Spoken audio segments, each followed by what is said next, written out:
Good morning and welcome back to my daily blog. আবার আমি চলে এসেছি তোমাদের সাথে সুন্দর একটা ব্লগ শেয়ার করার জন্য। আজকে সকালেও ঘুম থেকে উঠে দেখছি আবারও একটা পার্সেল এসেছে। তো চলো তোমাদের দেখাই যে পার্সেলে কী এসেছে। এখন আমার একটা দুটো করে প্রতিদিনই পার্সেল আসছে, তার কারণ বাড়িতে পুজো কয়েকদিন পরেই যা কিছু অর্ডার দিয়েছিলাম সব কিছু চলে আসছে একটা একটা করে।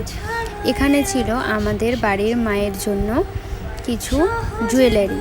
তো চলো ওপেন করে দেখি যে কোন জুয়েলারিটা এসেছে। তো প্যাকেটটা খোলার পরে প্রথমে একটা কার্ড দেখতে পেলাম যেখানে লেখা আছে thank you for your order.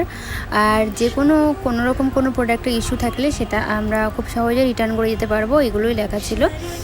চলো এবার এরকম করে আমার প্যাকেটটা খুলতে অনেকটা দেরি হয়ে যাচ্ছে, সেই জন্য আমি ঝটপট খুলে তারপর তোমাদের দেখালাম। এই দেখো, এই মালাটা বাড়ির মায়ের জন্য নিয়েছি, কেমন হয়েছে কমেন্টে জানাতে ভুলো না। বাড়িতে এখন আস্তে আস্তে কাজ আমাদের শুরু হয়ে গেছে, আর মা দেখো এদিকে সব বোতলগুলো ধোয়াধুয়ি করছিল, আর আমিও মার হাতে হাতে অনেকটাই কাজ করে দিয়েছি।